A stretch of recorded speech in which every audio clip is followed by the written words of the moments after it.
Toing app से cash on delivery order कैसे करें। अब टॉइंग ऐप से कैश ऑन डिलीवरी ऑर्डर करना चाहते हो तो इस वीडियो को पूरा देखना।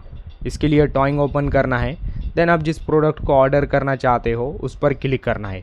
क्लिक करने के बाद प्रोडक्ट का फ़ोटो शो होगा, नीचे नेम एंड प्राइस दिखाई देगा and right side add option आएगा, ऐड पर क्लिक करना है। फिर कुछ इस तरह का ओपन होगा, नीचे ऐड आइटम पर क्लिक करना है। देन नया इंटरफेस दिखाई देगा, यहाँ पर व्यू कार्ट ऑप्शन पर क्लिक करना है। फिर से नया इंटरफेस आएगा, यहाँ पर प्रोसीड टू पे पर क्लिक करना है। देन क्लिक करने के बाद पेमेंट मेथड ओपन होगा, यहाँ पर ऊपर आपको cash on delivery option show होगा, तो इस पर क्लिक करना है। देन जैसे आप इस पर क्लिक करेंगे फिर आपको कन्फर्म ऑर्डर पर क्लिक करना है। जैसे आप इस पर क्लिक करेंगे देन कन्फर्म पर क्लिक करना है। देन जैसे आप कन्फर्म करोगे देन आपका कैश ऑन डिलीवरी ऑर्डर हो जाएगा।